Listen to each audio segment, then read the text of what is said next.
Talk to me about the show itself. Like, how did it come to be?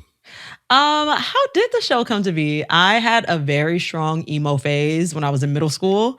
I really liked Paramore, and I remember being on the school bus. I played basketball. I am 5'2", but I did play basketball in middle school because that was the only time when I was tall enough to do it.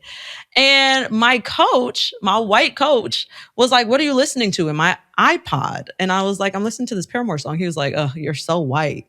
And I was like, "What? You're so white. This white man gonna tell me I'm so white because I'm listening to Paramore." I did not appreciate it even as a child.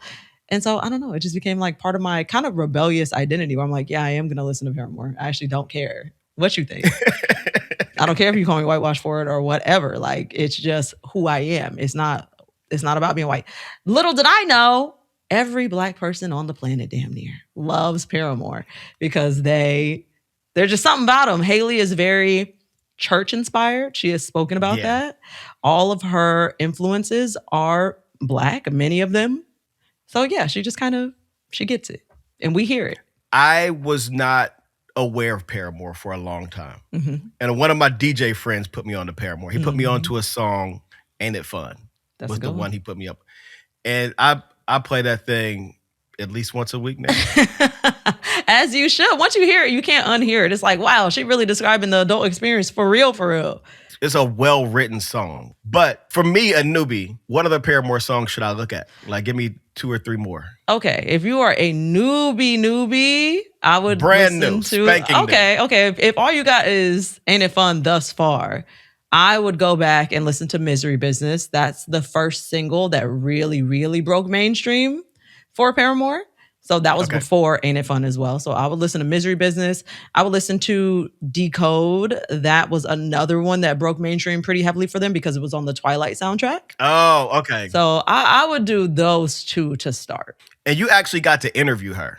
I did. You sat down and talked to her. And like, so your podcast, based on what I've seen, you don't have a lot of guests. It's just you and the co-host, right? Yep. Was that one of your first interviews or the only interview you've done so far? Was that one of my first? I think that was my first interview. Wow. I think it was my first formal interview. I had other guests on the show, but they were kind of acting as co-hosts. Yeah. At the time, like I was just having rotating guests come and acting as co-hosts where they talk about one thing that they're passionate about. And I talk about it with them. And that was kind of the vibe. But yeah, that was my first official, I'm interviewing someone. How did it go? Like, did she prove to be as awesome in conversation as she was on record?